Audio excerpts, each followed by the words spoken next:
But there was an article today in the New York Times on a scientist, and he moved like 2 years ago because he was watching. And he goes, and when he got heat stroke, he said that was the final straw. And fortunately, he said, my wife got a job in North Carolina, we moved, but Yeah. like the house he was in, and it was the one that started with an E. Oh, I don't say it out loud, so then I can't say it. Eaton, eat fire. there's Joe. I was just, he was mocking me. No, I was waving at Joe. Oh, I thought you were mocking me. That was part of the call. That comes later. Okay, well, we do have 3 people who were just intently watching. Pat's with us, but she decided not to be video. So somehow raise your hand or unmute yourself and yell, because when I teach, I go. We decided to come on. Unmute yourself and say hey or something if you have something you want to say. So we're glad we have this option. We started with a new handout last week. And it's called the I Am in John. The I Am in John. One thing I hope we learned so far about John is that he has Jesus constantly talking about himself. That's very important for John to have Jesus telling others who he is and how he's connected to God. And it all goes back to chapter 1. Jesus is God. And John really, in the first 12 chapters, he really works at that and having that theme going through those whole 12 chapters. So one way in which John has Jesus talking about himself, and we talked about that for almost 2 months, is the 7 signs or 7 miracles that Jesus performs. And those are the only miracles that John wants to talk about. And it's 7's a good number, and he has, them spaced out, and he has Jesus talking about, well, he performs these signs or miracles, and then people want to talk about them or they're amazed. And so Jesus uses them as opportunities to talk about who he is and to get discussions with the Jewish leaders, discussions with the disciples, and conversations with the crowd. Another way that John has Jesus talking about himself is with this I am statement. And we talked about it last week. In the Greek, it's let go my ego. Yeah, let go my ego. Let go my Ego. Let your new slogan. And me. Now, ego, me. Ego means I. Now, Hey, do you want to pull that forward a bit so they can see that you're just off camera? But you could put it right in front of you, so I can. well, Thank you for noticing that. I could not see it. Yeah. now, Jason showed me how to do this. camera. Let me see if I can do this. Oh, zoomed out. Did it? It did zoom out. Yeah. Oh, that's good. Thank you, David. Working on it, Michelle. I'm doing something I don't know how to do. Here, how's about that? Maybe it's Dave. here. That might do it. Back in. And zoom in on it. Would you know how to do it? I'll play with it. You might be able to figure out. It's hard for me to figure out and teach at the same time. Yeah, to be honest, I think that the thing needs to be closer. Like you see these empty chairs over here in front of the Hollingers. If you put it closer, then we can read. If you put the thing Well, closer, then we can read what it says. Now, Probably got. No, in front of the Hollingers. I'm forward 4 feet. Oh, there you go. Turn Now around. turn it toward you. Turn toward us. Right there. A little more. Hey, can you all see it? Yeah. Hey, go. Oh, they can't see it. Oh, I'm sorry. Oh. Shut up. That's the trick here. But we can do this. Can you see it? Alright, To Alexa. I said I was gonna shut up. no. Hey, knock it off. Just don't sit around. Okay. But can you see it? I'll use this also. Okay, that's what I'll do. Comme Okay. ci, comme ça. Huh? The same button over. Comme ci, comme ça. It's her call. So, My copy, my. To Alexa. So now she's put it in there. Okay. I'll have to get another lesson from Push Jason. them. Hey, David, don't worry about it and move on, really. It's fine. Can you see it Oh, it's the volume. or not? No. Now you did the volume. Was obviously free to say that. The problem is, honey, it's hard to see that white because of the shadows and the layers. Yeah. Hard to read. So I really wouldn't focus on us as much as I would your audience that's in the room. You are the audience. But I'm done. I'm done. It's fine. Well, you're good. Our is going bad. HDMI 1, right? Yeah, Fixed it. I see. And we don't see. We don't. We can hear them. We can hear them and they hear us, and they see us. We I hear think nothing. so. I think we've totally lost them. Where's Jason? We're now in the black void. They said something. Why did it go? Pat, can you still hear us? Absolutely. I've never stopped hearing you. Somehow we lost the When you video. see the mute, that's me that I mute. I'm muting myself. We can't see anything now. Can't see you. If you can't see me, you're not missing much. So much for the younger I generation just knowing how switched it works. this source, like, But first. Joseph is here and Michelle is here and I am here. I think I can, So, but I'm going to, Turn it off. yes, everybody. Yes, it's okay, reboot. I'm gonna try turn it When off. all else fails. They won't disconnect because it's through. We're gonna reboot you. When all else fails, you turn it off and Turn it back But on. now No, it's the camera- The in. camera moved a little bit, I don't know how you move the camera. It looks like it's turned. Just turn it with, just touch it. Is that gonna break it? Or we Well, we don't wanna mess What, it up. what button moves the camera? I remember we were working with this button. Which one? So class today is just on learning to use. On the screen. Right. That is our new vote, I am. I am not touching the remote. Right. All right, well, you're just not gonna be able to have the Board. Just say the we, blackboard. you wrote EGO, and that EI. is fine. That is fine. I think I would rather move on than see the board. Yeah, let's see. All right, It's so much fun. we'll, I'll get another lesson from, Jason on the screen. I'm gonna try some. If they can't see it. Is it like if we move, just keep going, go. Yeah, all right, okay, so, a go, a me, and a go means I, and this, this is the verb form, a me, it also means I am. So, we could go without this, and sometimes, in fact, Matthew, he does that. He'll just have the me, and sometimes he'll have the pronoun itself for emphasis sake. And John is definitely emphasizing that,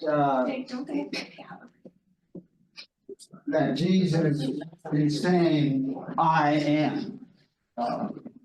Now, what's important about this is in Luke or Mark, 2 times does he used this phrase, ego eimi, where Jesus says, I am. Luke, 2 times, ego eimi, Jesus says, I am. Matthew uses the term, Jesus says, eimi 4 times, and ego eimi 1 time. So let's give him extra credit and 5 times. 2 times in Mark, ego eimi, 2 times in Luke, ego eimi, and 5 in Matthew. John 46. That 46 in John, so that's, we gotta pay attention to that. What we want to do is, and we talked about this last time, and then we got into the names of Yahweh and God and all of that, which I think was a good discussion. But John is picking up on Exodus 13 to 15, where Moses is at the burning bush, and he says, well, who do I tell the people that you are? And God says, well, if they ask who I am, what my name is, tell them it's I am who I am. And so we think that John is picking up on this from the Hebrew. And if you remember last week, Paul Brubaker asked if we went to the Septuagint, which would be the Greek translation of the Old Testament. So the Greek translation of Exodus 3, 14, where it says, I am, where God says, I am, tell them I am who I am to the people. And you go to Septuagint and it's there. It's ego eimi, but then they do something different with the second, I am who I am. So the first I am is ego eimi, and then who I am, they go a different direction. So, and we don't need to get into that, but it's there in the Greek as well. So we think John is picking up on this. I am. God says, I am. Tell the people I am in Exodus. And John's picking up on that. And Jesus says it 46 times. And there are 7 times when he says it. And it's, he uses highly symbolic language. There are some times when Jesus is there and someone's talking to him, or it's just appropriate, and he might say, well, it's me, or whatever. He says, I am. And then there's another time, or 7 times, where Jesus says, in highly symbolic language, I am something. I am the resurrection. I am the way, the truth, and the life. I am the bread of life. I am the light of the world. You've heard all these statements, right? So we need to pay attention to this, because when Jesus says these things, number one, sometimes they go back and coincide with those 7 signs that we learned. Turning the water into wine, and Jesus heals the official's son. Jesus heals the lame man. Jesus feeds the 5,000, the bread of life. When Jesus says, I'm the bread of life, he says that right after he feeds the 5,000. So those are connected. So we're going to get into that. But let's take a look at some examples of where Jesus refers to himself as I am, not in highly symbolic language, like I am the bread of life, or I'm the light of the world, but it's just kind of in conversation. So let's look at 4:26. John 4:26. Still there.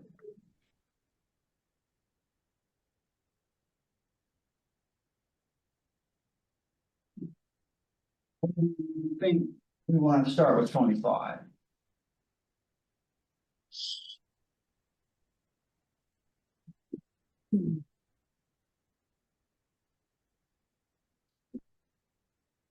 comes up.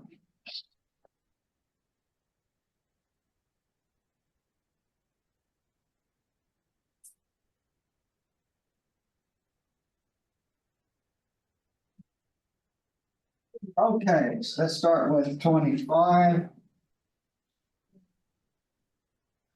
I can find it. Okay, when you're in John 4, you're with the story of Jesus and the woman at the well in Samaria, the Samaritan woman at the well. So when you hear John 4, you know that's that whole story. And it's a long story, and it's a good story, but we're not going to take the time to get into all of that story.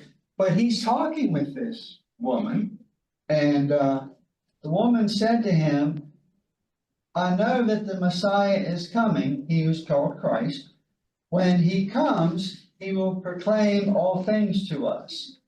And then Jesus said to her, Ego eimi. He said to her, I am the one who is speaking to you. So we want to know what your translations say. Jesus said to her, Ego eimi. He said, I am. Now, what do your translations say after? I speak to you am he. I who speak to you am he. Yeah, so they put it at the end instead of at the beginning of the one speaking to you.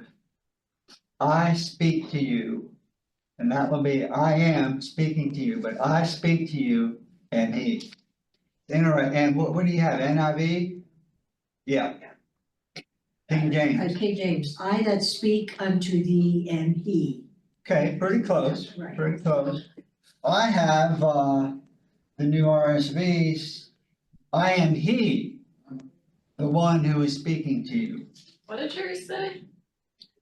I who speak to you am he. Okay, I also have NIV, but I guess it's a different version because Yeah. it says, I, the one speaking to you, I am he. Yeah, so This is yours. Let's see. say that Is that the again. old red Bible? Is that the old red Bible from Mike? Yeah, that's what I'm gonna use.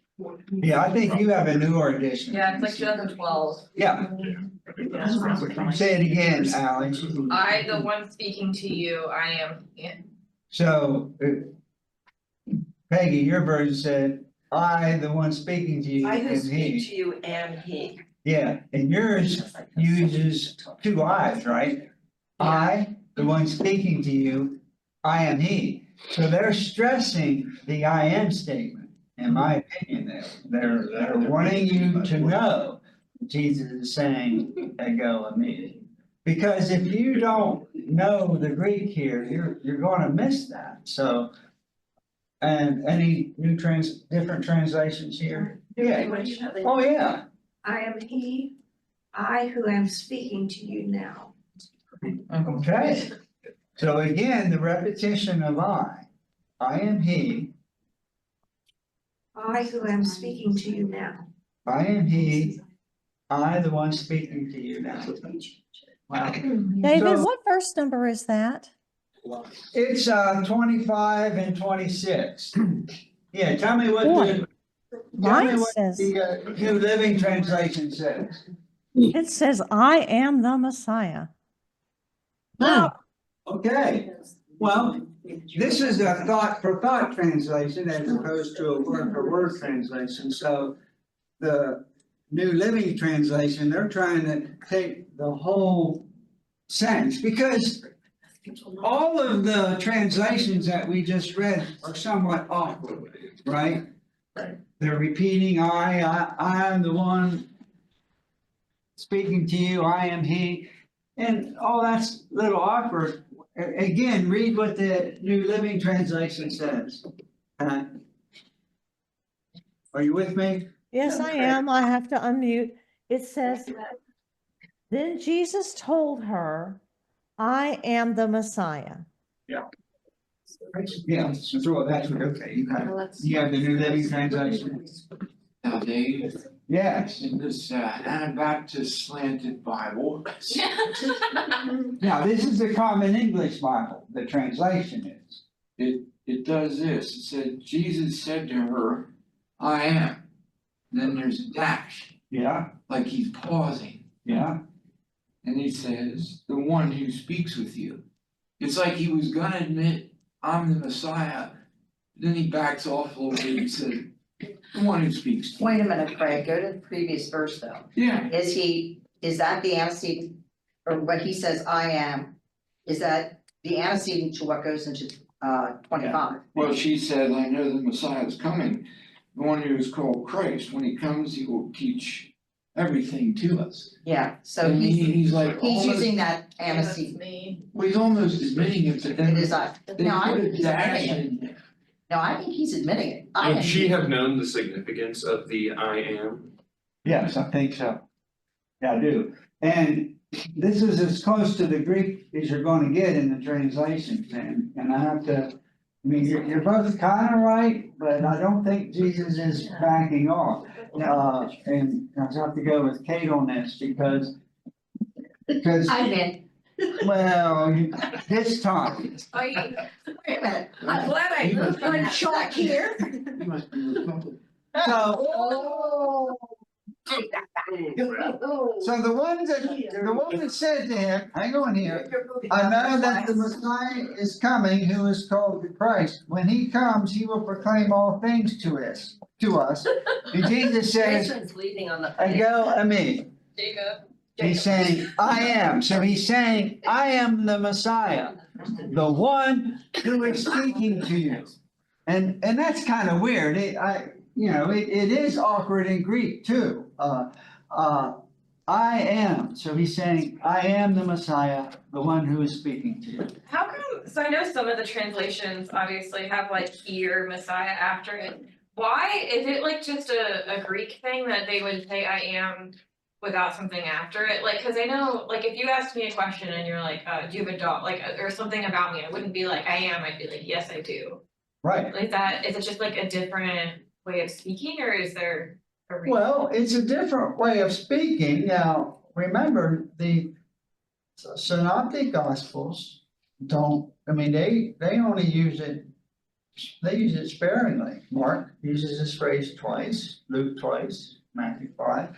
So I don't know how popular it was, but John is making a point here. And I don't know, I do think it wasn't bad Greek at all, it was just kind of an unusual way of speaking.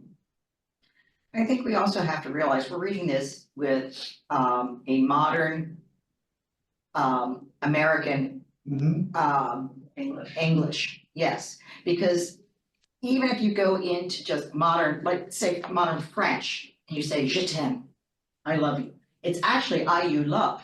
Right. So, the syntax, while it sounds a little bit odd to us, this is what they, Yeah. this be more what they would, it would not sound odd to them. Would have made sense to them. Yeah, it would Or sound something normal, else. it would sound, if we were to try to impose our syntax on it, they would. I mean, when we talk of other languages sometimes to us seem backwards the way they Yes. talk. Yeah, And, so for us to look at it, yes, it seems out of context the way they're saying it. To them, it made total sense. yeah. So then to rewrite it in a way that maybe makes sense to us, it still is awkward. Yeah, they go with me, it would have made sense to them. Right. Because it occurs in other parts of the text, but it seems awkward to us, but I'm trying to point out in the 4 references we're looking at now, Jesus is using this just in everyday conversation. And it's not as odd to them as it is to us, it's part of the Greek. Oh, sorry, this is another question. Earlier, somebody asked if the woman would have known the significance, the Samaritan woman, of him saying I am. Mhm. When you're saying that, how, could you explain like why, like how or why she would have known the significance of that? Or is it just because she asked if he was the Messiah? I don't think I understood the The question. the significance is what, I think the question was it Sharon or Jake, Oh, Jake? sorry. Yeah, the question was, when Jesus says I am, would the Samaritan woman, at least I think, would she have known what Jesus was saying when he just simply says I am?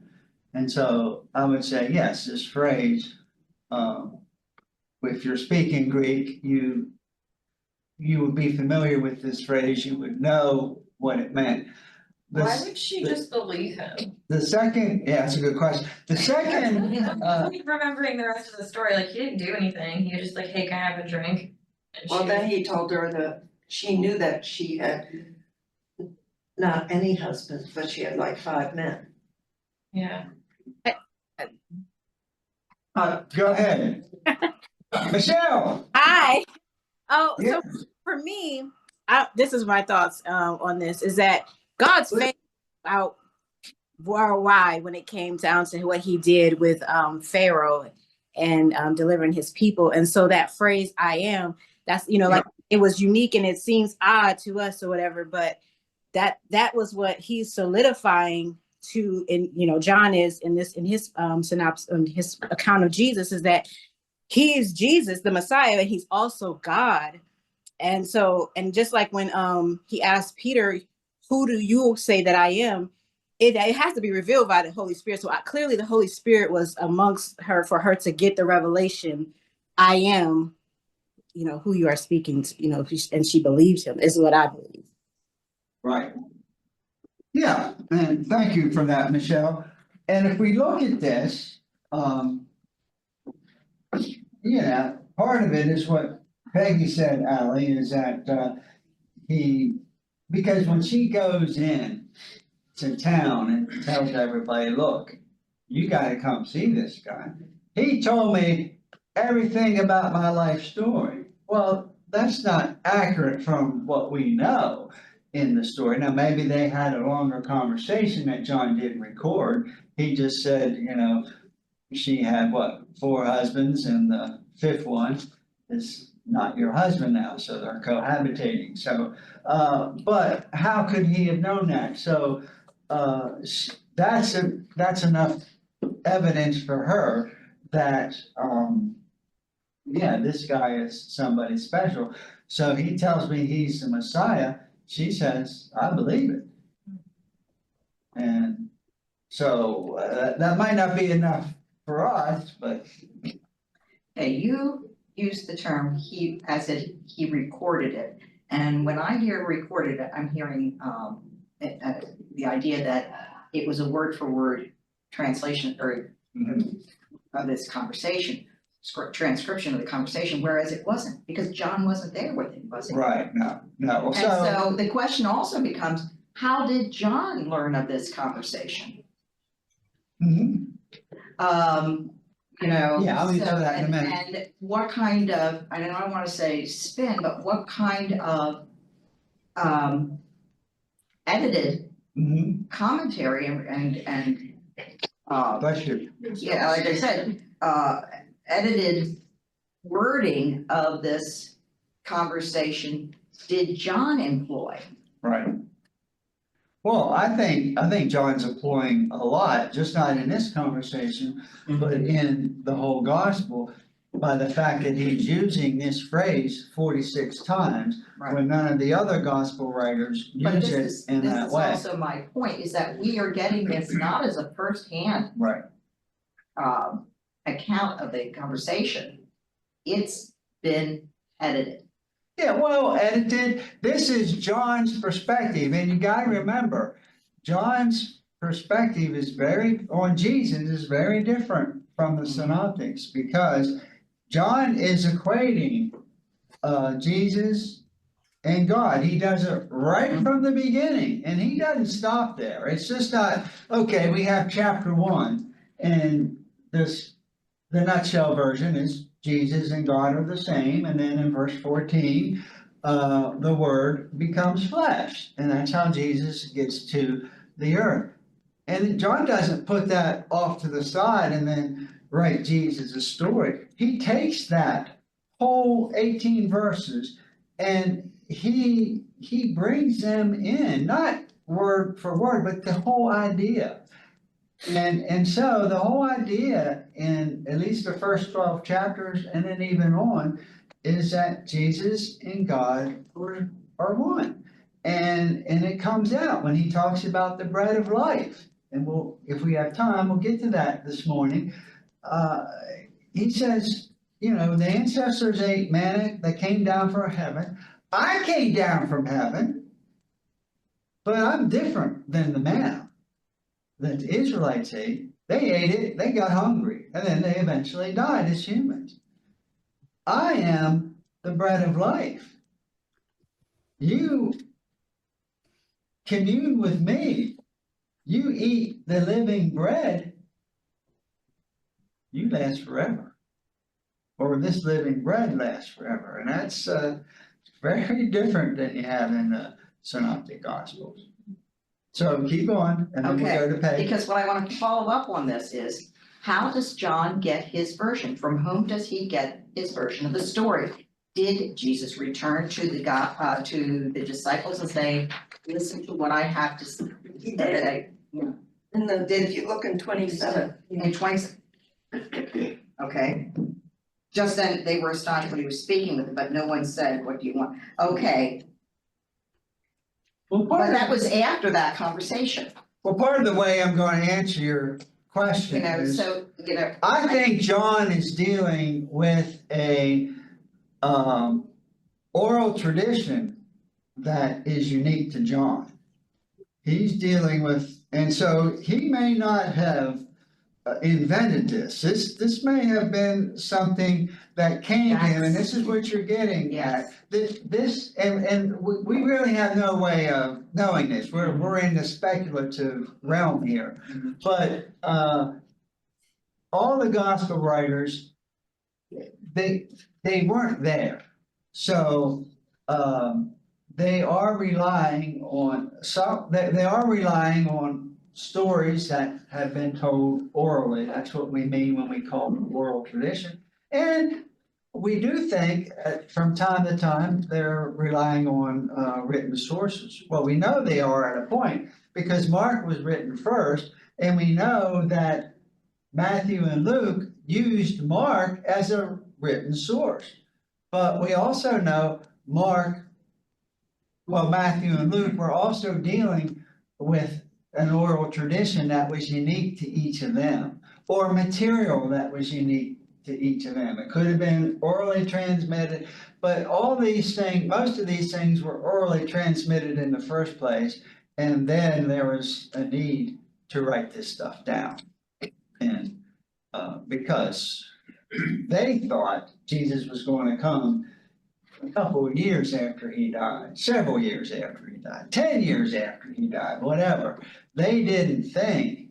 So when disciples and eyewitnesses of Jesus start to die off, then it's, we need to get this written down. So that's when they start pulling from all the oral traditions that are out there. See, when we say the oral tradition, it's just not like there was one oral tradition. There were numerous oral traditions. There had to have been. So go ahead. Putting way too much into this. We come from a church where all this talk is really forbidden talk. They were told by God what to write, and that's how it is. And you have to believe that. I was gonna say, I Now, I love this conversation because I feel like I have learned more. Yeah. That makes sense to me now. Yeah. Over stuff, but that's how we were taught always. You didn't question. You didn't question what was written down because God told them what to write. Right. So, and your faith. and I understand that, and I was gonna say, I came from the just 12 miles over, okay? Yeah. But I also then I was an English major. I worked with literary understandings Yeah. and interpretations and such, and so when I look at that and hear it, it's like, what am I actually hearing? I mean, I agree with what you were asking. Yeah, but I How was gonna say, did John know this account? Yeah. If he wasn't standing there Yeah. when it happened. When we talk about, and we talk about referencing, I also have, looking at resources, first person, et cetera, hearsay. So it's interesting to me, and I need to, there's to a point where where you say, well, you take it on faith. Okay. But then there's also where I just I guess that's just part of me. Well, what we're trying to do, yes.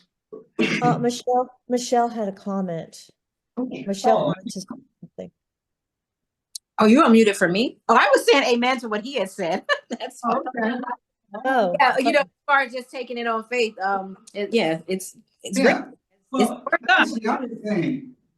Well, we're trying to do two things here. We're trying to make sense as, of a text that was written long ago. And we didn't live back then. So one thing, and when we interpret the Bible, we're trying to figure out as much of that culture as we can, about that culture as we can. We're trying, in this case, we're trying to figure out as much about the language or the linguistics, as much of that as we can. And then, but we can only go so far. But that's one thing, we can do that, and we have pieced some things together. I think I saw at least 2 light bulbs go off today Yes. for you. Kate, and when I see that as a teacher, that's, you know, that's gratifying. I mean, you love to see that. Thank you. Joe? Comment. Yeah. There's a wonderful statement or idea in the Eastern Orthodox tradition that ties into the oral tradition. The woman at the well becomes a saint in their tradition. She goes on to be one of the first missionaries, and is a very effective missionary within the community of the Samaritans. So they would view this as, of course, she told what happened, and this was passed around the community of the Samaritans and would have gotten back to John. So they have no problem with the authenticity of these words. Right. Yeah, and I think that's the other thing we want to stress is that we don't want to go too far in a direction of trying to figure everything out.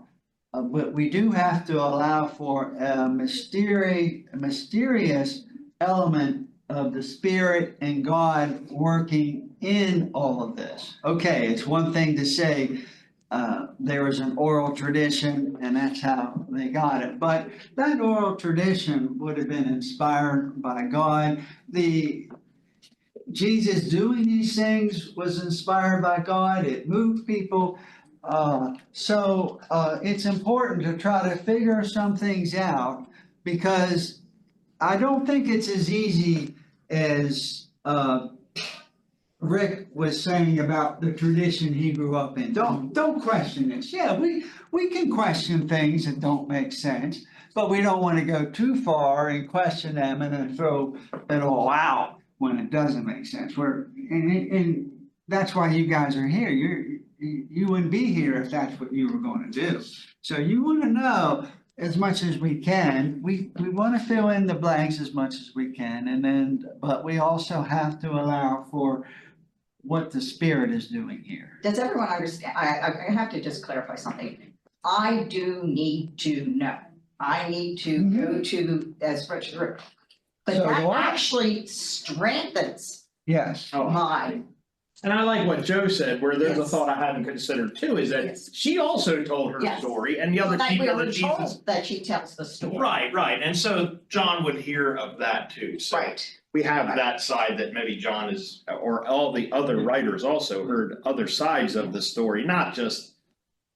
He would have heard the version from somebody saying, I spoke to him and this happened, so yeah, that helps too, as far as I have to solidifying what is written. I have to know too, because that's one reason I have a PhD in this area, is because I need to figure things out. I'm not satisfied with what somebody just Yeah, throws out there. It's just.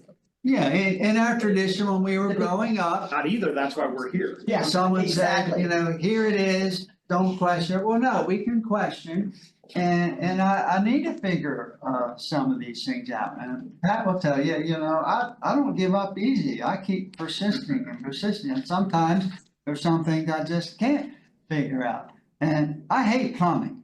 But after I got a PhD, I went to my second pastorate, but it was the first one after my PhD, and there was something going on in the bathroom. I took my whole sink and everything apart to try to figure it out. And it was apart for 3 days, but I found several parts that were wearing out. And so I'm going down to Lowe's or Home Depot, whatever it is. And so I fixed these things it's fortunate I was living by myself because no one else would have put up with this. But my bathroom is. Amen. Yeah, exactly. I have to be careful when I get into that mode at my house now. Michelle looks as though she has something to say. Michelle. I look at, I have something to say. Oh, I thought you did. Oh, I'm sorry. I thought you put your hand up. Oh, no, but my only thing, I'm sorry. For me with that, and I understood where he was coming from, and not saying that you can't question things with God, because there, when we do have these discussions, it brings about, clarity to some things. But also with just asking so many, like, that's how many of them missed who Jesus was, because they were so, the Pharisees, knowing the law so well and knowing what's written, and it just needed to make sense and line up, and it just doesn't make sense, the faith in who Jesus is. Like, it really just doesn't.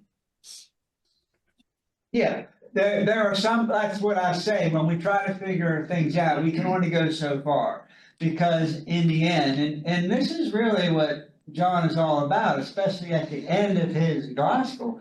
The point is, you just have to have faith. Now, some people saw, what about Thomas? Doubting Thomas. He said, he came back. Jesus appeared the first time to the disciples after he was resurrected. Thomas wasn't there. Then he comes back. They tell him, I don't believe it unless I see the prints and the nail prints in his hands and his feet and the print of the spear in his side. I won't believe. And then Jesus comes back a week later and, okay, see. That's good for Thomas. But he also said, blessed are those who believe without seeing.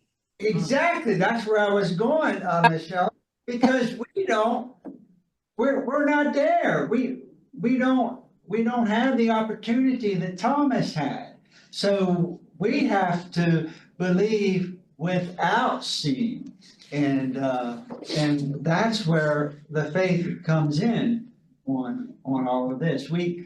We can ask questions, but it can only go so far. And we can't ask questions to the point that we're negating our faith. And I think we're all on the same page here. Faith is the belief in things unseen. Yeah. Hebrews. Yeah, Hebrews, yeah. But yes, but I need to question and I hope people are not taking it to say, I'm questioning your faith.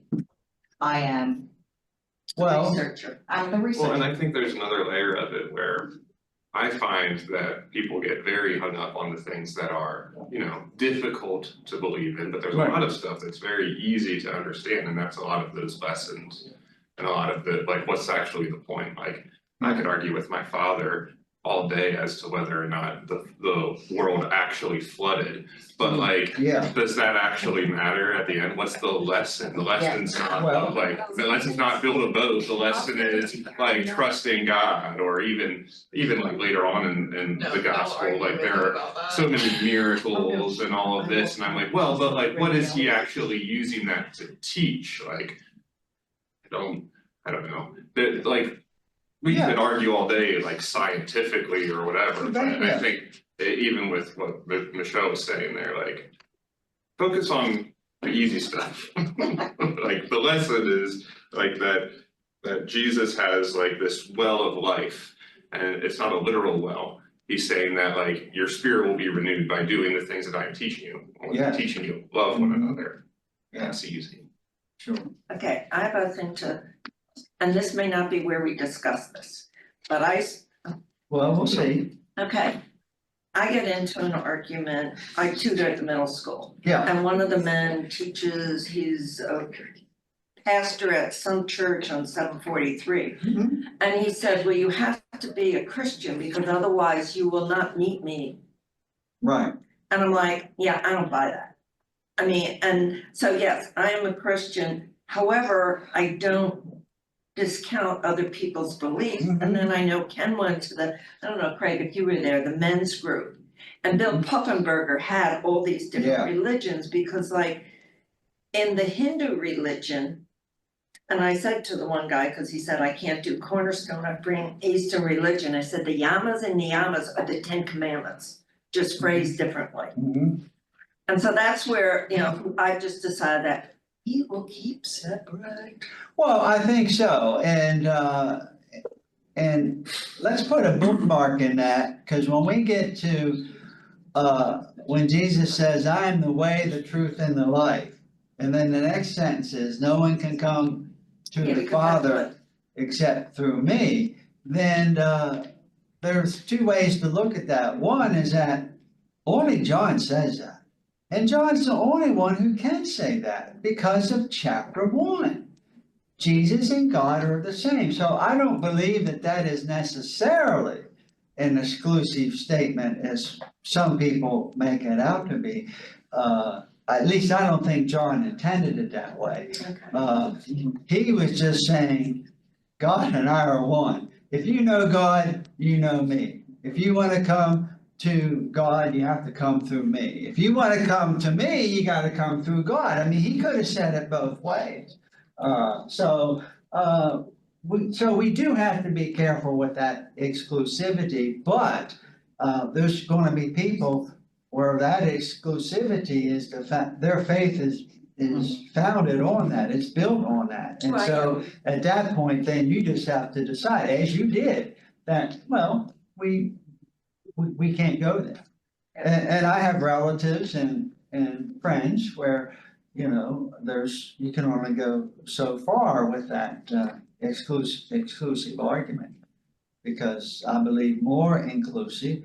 I'm a Christian, probably, well, but I believe strongly, but I was also born in a Christian area. What if I was born in the Middle East? I don't know. And these are questions where I keep saying, we're as finite minds, we're trying to deal with infinite. And then for me, I park it there and it's up to God. So the Amish, they are careful to proclaim their faith like in this way because they're very careful not to proclaim their faith in a judgmental way because they say, well, we're not the judge. It's God is the one. So I think they get this whole idea of finite minds trying to deal with infinite issues. And we can only go so far with that. We really can't go much far with that. Much far, you like that? Okay, are you trying to get in here? Well, the only thing I was gonna say, Frank Nickel, who was a pastor, long-term pastor at St. Paul's. When he looked at that statement by Jesus, you can only go through me. He said, what I appreciate was the fact that people keep saying that they want to put the limits. Oh, you have to do it through Jesus. But Jesus is saying you need to, I'm the one who's going to determine. I will tell you who it is, as opposed to you saying you have to follow the prescribed way. Yeah. Because Jesus is God, God is I, and so I will determine, not you. Yeah, that's right. And he put that little bit of a twist and understanding to it that suddenly I was less resistant to many more literalists. Yeah, right. Because that to me made more literal sense. Right. Yeah.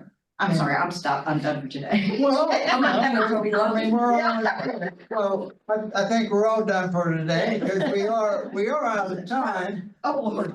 But again, this has been a good discussion. All we did is just take one verse, and we got three more we want to get to before we get to the, symbolic I am statements. But the more we talk about these things, I mean, we've already talked about the bread of life, we've already talked about I am the way, the truth, and the life.